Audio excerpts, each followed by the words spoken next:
I'm super stoked to talk about email marketing with you guys today. Before I started, would y'all be able to drop in the chat below if y'all do use email for your business right now? And if so, kind of how often are you emailing?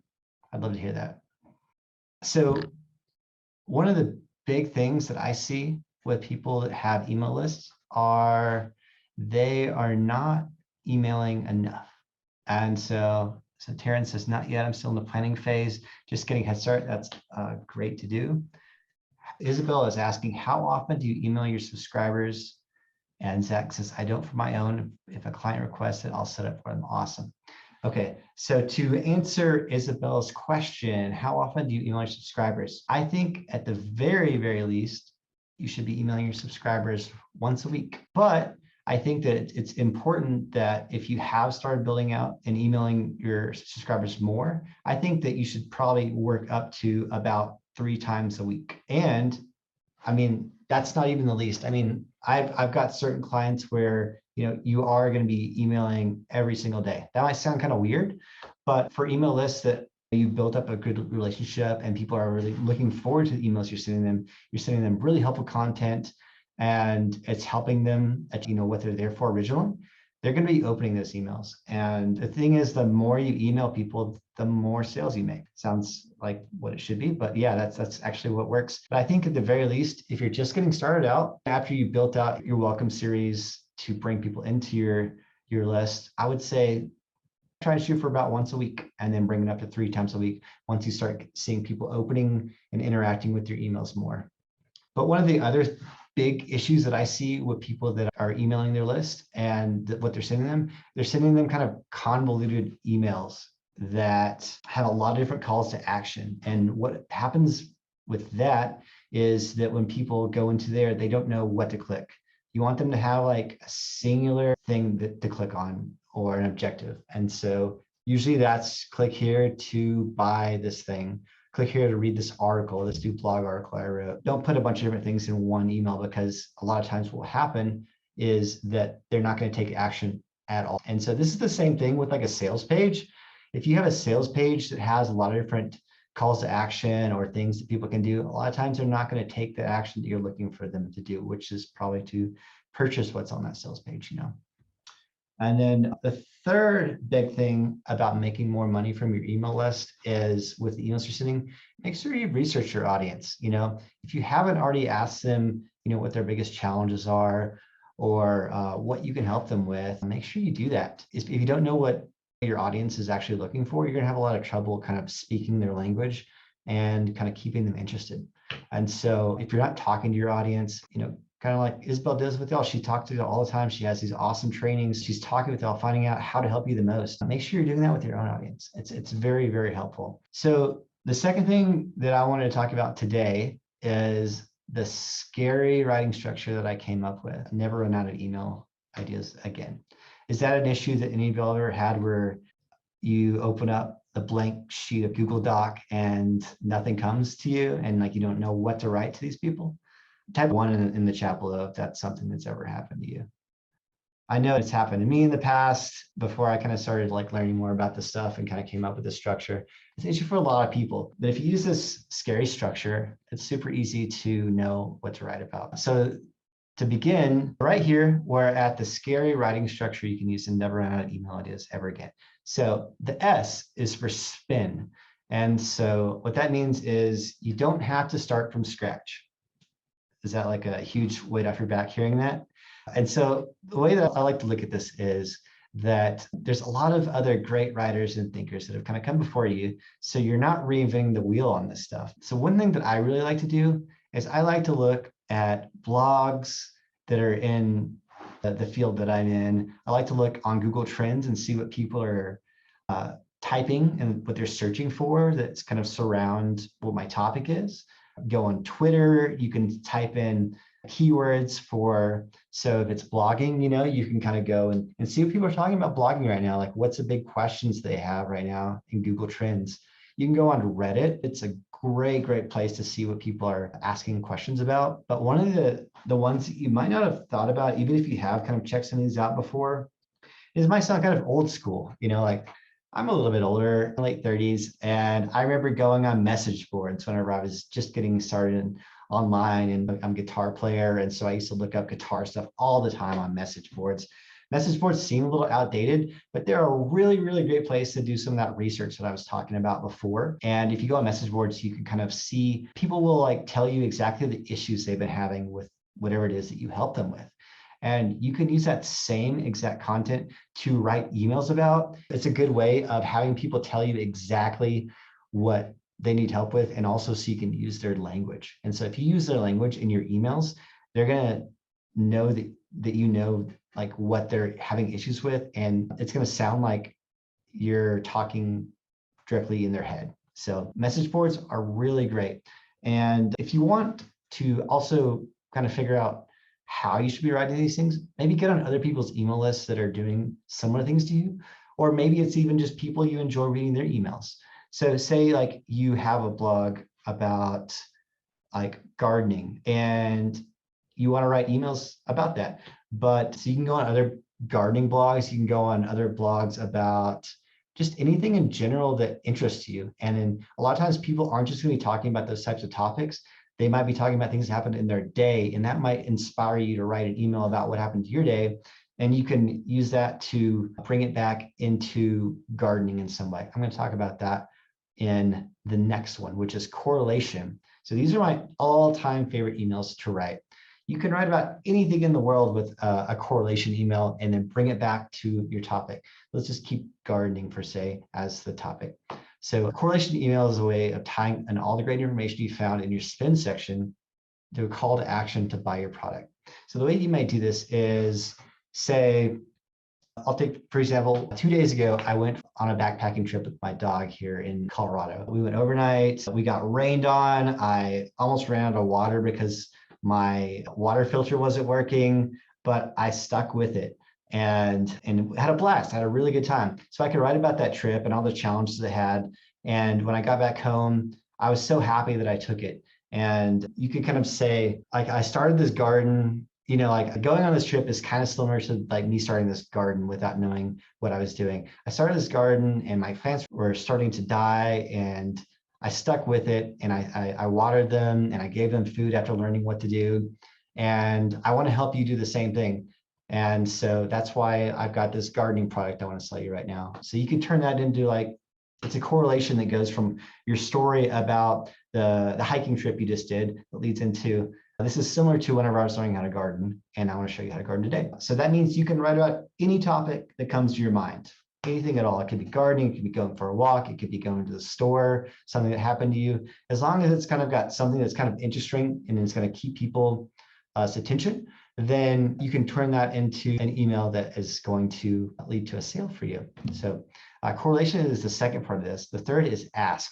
So these are two of my favorite emails to add. They're all regarding asking your audience. So like I was talking about earlier, if you don't know what your audience's their biggest challenges are or what they are having issues with, you're going to have a lot of trouble actually connecting with them. And so the one that I like to send is, I call it the biggest challenge email. And it's where you ask your audience, what's their biggest challenge with blah? What's the topic that you're trying to help them with? And what could happen is they're really going to want to answer this because it's something they're very passionate about, likely if they're on your email list. And so whenever they answer this, they're going to give you the exact copy and words to add into your sales messaging that is going to connect with them. So there's that. And then the second ask is the FAQ email, where you answer questions whenever you're doing a launch for your product that incorporates some of these questions that they're saying they're having challenges with. So say, let's go back to the gardening example. Say the biggest challenge I'm having with gardening right now is I don't know how often to water my plants. And in your FAQ email, whenever you are doing your sales email to launch your product on gardening, you're going to say, here's some frequently asked questions. One question I get is, I don't know how many times I need to water these plants or how much. And then you say, well, great. Inside this course I'm launching right now, I'm going to show you exactly the right amount of times to water, the best times a day to water, and how often you should be doing this. And so the next part is resolution. So this is a reminder to always assure your readers you have the resolution to their most pressing issues. What I like to do is with the welcome series, whenever someone just first enters your list, I like to use a hero story that shows that you've gone through the same issues that they are dealing with. And this is how you are able to get through that. Make sure that they know that you can help them with this issue. So that's one of the ways to do this, is to include that hero story in your welcome series. The last is why. And so this type of email is where you break down all these objections and show them how your product or service would actually work perfectly for them. That's, of course, if it is an ideal fit for them. And so this would be like an email that you write to them, and you just break down all the objections that people might have about why this might not work for them. And you show them why your product is exactly what they're looking for. And so, say if it's going back to the gardening idea, say, okay, I've had a lot of questions come in about people that aren't sure if this product I have is perfect for them. So I'm going to break it down. I'm going to talk about these today in this email.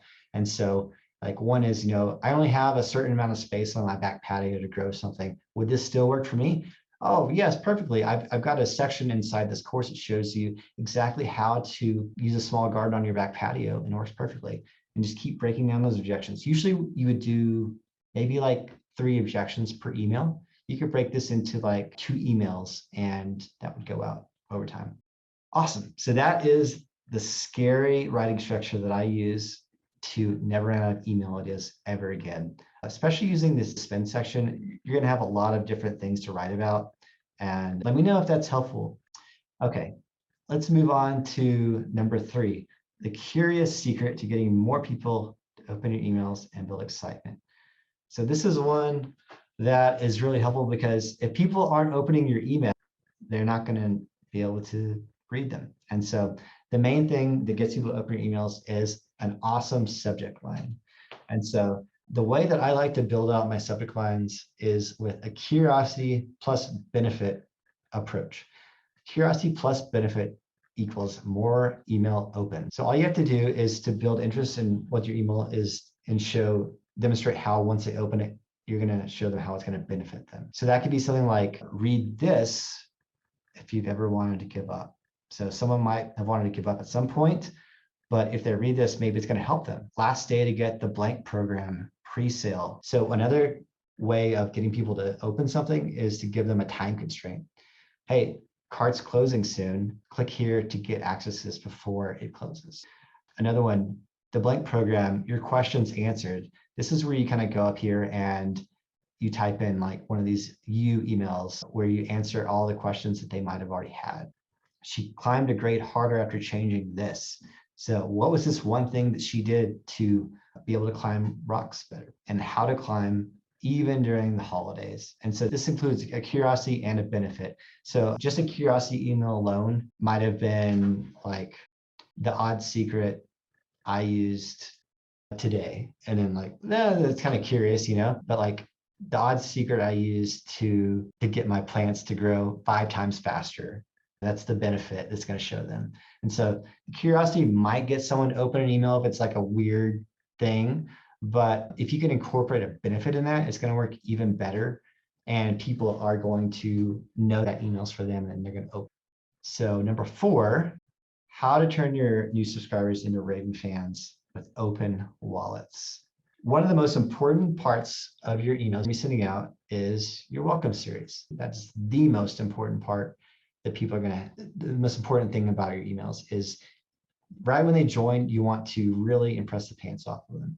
You want them to know that like, this is right where they need to be. They're in the right place, and this is what you're going to show them. And so here is how I normally set up my welcome series. Email 1, you thank them for joining, tell them congratulations, and show them that they're in the right place. Say, hey, I really appreciate you either buying something, which led them to join the welcome series, or I appreciate you signing up to get this free something. And whatever your free something is you're giving them to bring them in, say, okay, right off the bat, thanks so much, congratulations for joining. Before we start anything, here is the freebie I promised you. Give them that in a link. And then next, you're going to tell them, okay, over the next week or so, I'm going to be talking about this. What's this valuable thing you're going to show them? Plus this valuable thing I'm going to show them, and then this. These are the stories I'm going to tell you. These are what I'm going to help you with. and incorporate all those in your welcome series. And here is a super, super secret bonus email that I want to tell you about today. So one thing you need to know about sending out emails is if you're sending out emails and people aren't opening them, people aren't clicking on them, Google is not going to keep showing your emails to people. So one thing that's really, really important to do is to right off the bat, as soon as possible, get someone to reply to your email or to click on something, because that tells Google that you've got valuable content in there and people are going to continue wanting to read your stuff. And so Google is going to keep sending your emails out to people. If they see that people aren't opening, aren't clicking, then all your stuff's going to start going into promo tab, or even worse, going to spam, and no one's going to see your stuff. And so right off the bat, in the first email, I would usually, like on the PS, I would say, hey, PS, what's your biggest challenge with blank? Just to kind of start getting that challenge email, like I talked about earlier, out there and get people to start telling you what you can help them with. But the super secret email too I'm about to tell you about is 6 hours after you send that first email, you want to send a quick email that says, hey, I know a lot of times email service providers like Google might not show emails to people that are just opting into a new list. And so I just want to make sure, did you receive the email I sent? Just a quick reply, just type yes and let me know if you did or not. And if you did reply, just tell me, yes, I did reply. And so that means people are going to reply yes either way. And it's going to start showing Google that people are interacting with your emails. And it's super duper important because, like I said earlier, Google's going to say, okay, this is a great email list that people are, and a great domain that's connected to this email list. I'm going to keep showing these emails to people that are subscribed. So you could either ask them to do that, or you could ask them that challenge question I told you about earlier, second email. The main thing is you just want to make sure that people are replying to that. And so email 3 comes in. This comes in the day after. So these email 1 and email 2, those are both on the very first day. The next day is your third email. And so this is your hero story. This is going to be the story that talks about the big challenges you had learning what you're teaching people, and then the challenges you went through. And then what I want you to do on this email is to write the story very, very interesting. At the end of it, you're not going to end with a reveal of how you were able to solve this problem. You're going to say, hey, you're going to get to the big challenge you had. And then you're going to say, hey, keep an eye out for the email I'm sending you tomorrow. I'm going to tell you about what happened and how I solved this issue. And so what this is leaving an open loop. So an open loop is, you probably see this on TV shows all the time. This is like the Netflix secret to getting people to keep watching, is that you stop in action and then you have to click on to the next episode of the show to see what happened. Do the same thing inside your emails. Keep people opening. If they know that they're going to find out something big next time you send an email out, they're going to want to open that email. And so have an open loop for that hero story. So these all happen one day apart. So don't wait too long to send people these emails. And so on the second day, the hero story starts. The next day you finish it, close that open loop that you left, and tell them what this lesson you learned was and why you want to share it with them. And that can lead to a call to act to check out your course, your product, whatever it is that helps them. The next day, I like to add in a paradigm shift email. And so this is an email that tells you this is the big shift that happened in your life that helped you solve this issue. And a lot of times what this will be something that kind of goes in the face of what all your competitors do. So let's say a lot of times your competitors are saying, hey, you need to water 2 times a day, every day. But for you, your paradigm shift is, hey, whenever I learned to, instead of watering 2 times a day, to only water once a day at this certain time, my gardens just started to flourish and everything started to grow. That's like a big paradigm shift. It's a difference from what everybody else is saying, but that's what you do that differentiates what you offer than from what everyone else does. And so next day, you want to add in your most popular email you've already sent. So this is if you've already been sending emails. Start looking at your open rates, your click-through rates. I know there's a lot of issues now with the new Apple update that open rates aren't as easily trackable, but you should know if people are buying something from your email, or if people are clicking and interacting with emails, that something is a very popular email, and just drop this in there. After that sixth email, you can just start dropping in your most popular emails afterwards and just make a big list, a Seinfeld sequence. It's what happens after that welcome series. And you get dropped into just maybe a weekly email that goes out of your most popular emails. And so you don't have to, reinvent the wheel and focus on always writing new things. You can reuse these emails that you're writing as kind of broadcast emails just every week or every couple of days or whatever. And if you see one that's working really well, just drop it into the back of your sequence. And so when someone enters your list, they just keep getting your best content. And that's really going to help you to continue building that relationship with them. Isabel, do you have any questions for me while we're on this right now? Yeah, I actually had one of the participants. She's here today, Brooke. She did have a question regarding email marketing. She was curious, like me, when I first reached out to you, the email service providers that you recommend. So maybe you can talk us through the lowdown.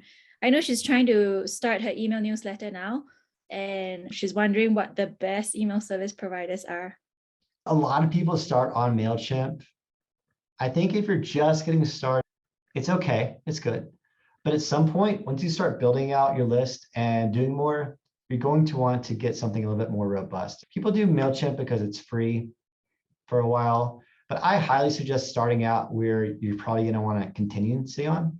And what I talked to Isabel about is like ActiveCampaign is the best one that I've found. It's so good. The automations are phenomenal. The tracking inside there is great. You can do all sorts of fun little tricks inside there for segmenting your lists and all that good stuff.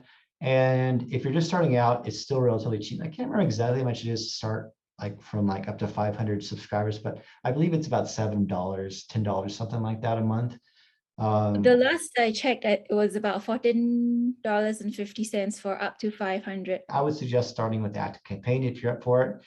If you don't have it in your budget yet to do that and you still want something for free, you could always do MailChimp. And ActiveCampaign does do a free migration, but just know that the more you start to build out, the harder it's going to be to make that migration over, but they will help you with that. But to answer the question, ActiveCampaign is my all-time favorite. I just moved over to ActiveCampaign and they've been really helpful with the migration, and also they allow each member to have a one-to-one onboarding call to discuss your strategies based on your business. So that's really helpful, but otherwise it's really overwhelming because of how complicated it is. For me, my personal experience, because when I first started out, I didn't really have subscribers. At least for my travel blog, I started with MailChimp, but I didn't really like how messy the dashboard is. And then I moved on to this platform called BirdSend. The thing about BirdSend, it's great.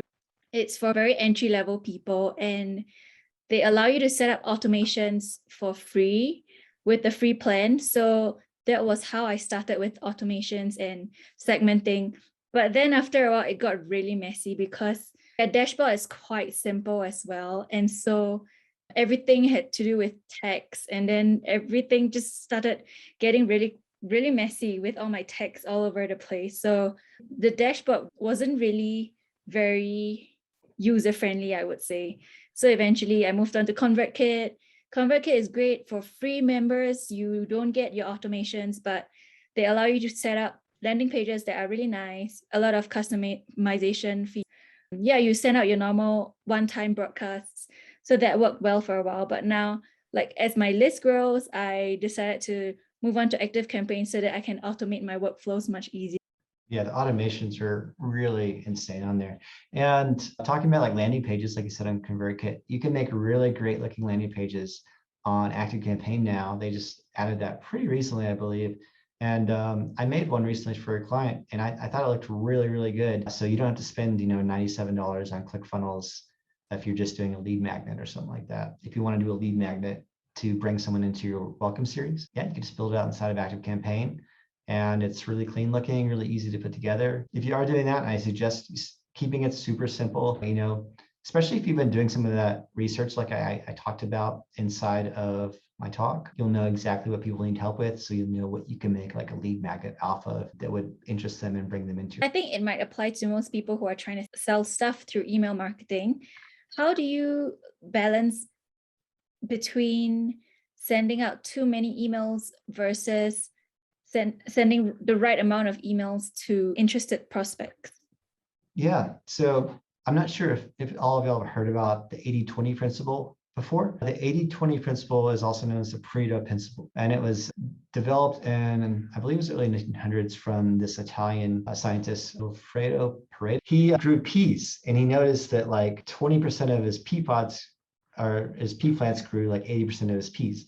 And then he started looking around and he noticed that 20% of email subscribers are leading into 80% of your sales, or 20% of highways lead to 80% of the traffic as well. And everywhere you look in the world, this 80-20 principle kind of like is out there. So the way that I look at how much to send to your email subscribers is I say 80% should be great quality content, helping them with their issues.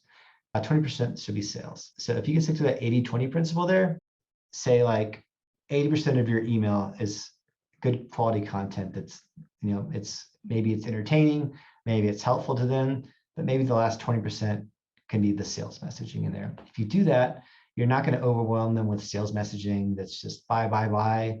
This is like super helpful stuff for them. And this doesn't have to be like all of your emails have to have that exact 80-20 principle, but like over, say, 10 emails, 80% of those emails can be content and maybe 20% can be sales. So if you stick somewhere around like 80-20, 30-70, somewhere around there, you're going to keep people interested and happy without feeling like you're just selling them and beating them over the head with your sales messaging. Does that make sense?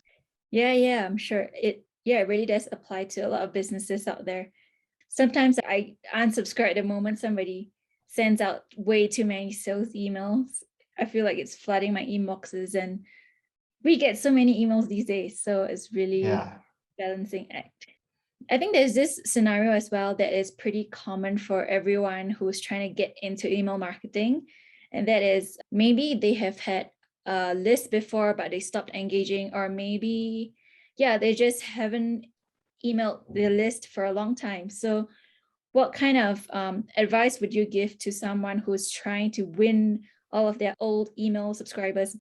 Yeah, so that's a little bit of a dicey situation. Yeah. And so a lot of those people are going to forget about you, and you're just going to have to know that you're going to lose some subscribers. But I just wrote a book on this whole email marketing, copywriting for email marketing, and I've included a section on this inside there, but where it shows you like exactly what to write. But there's a certain sequence you can send out. It's a re-engagement sequence, and like it starts off like, hey, remember me?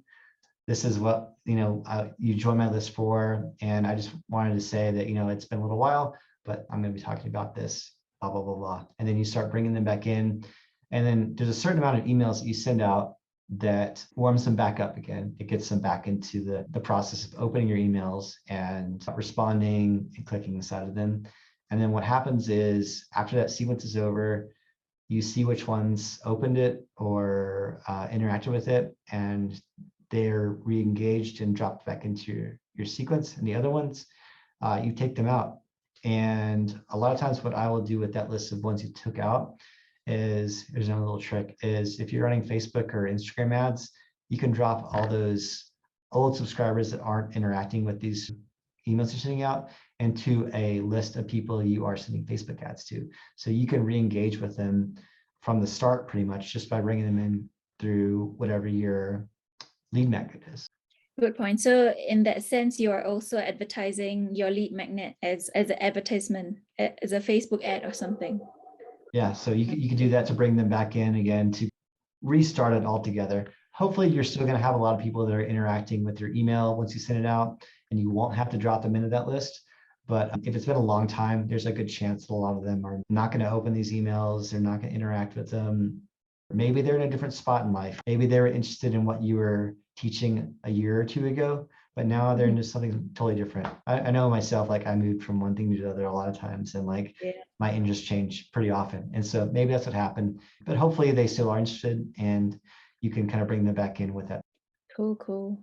Yeah, guys. So do you guys have any other questions? Otherwise, I know, John, you mentioned something about your book. Maybe you can tell us more about it. Yeah, definitely. So a couple of months ago, I just released this book called Own Your Traffic. And this goes a lot more in depth with a lot of the stuff I've been talking about today. and kind of tells you exactly like what to write. And I also have like a little way that you can kind of get the exact scripts of all these emails that I've been talking about today inside there. And the book is actually only $1 right now. I'll put it down to $1 on Amazon. And so I'll drop it here into the messaging if you're interested in checking it out. That's the URL. And it should be really clear and help you kind of do all the stuff we've been talking about today. Because I know like just listening to this stuff can be a little hard to kind of tell what like it might look like inside of your email list. But this book shows you exactly what it'll look like, and shows you a lot of cool tricks like I've talked about today as well. Cool. Yeah, thanks for coming on here to share all your tips about email marketing. Really great to see you guys. And also, I look forward to seeing you guys in the next week's session. So hang tight. Thank you very much, John. Yeah, thanks.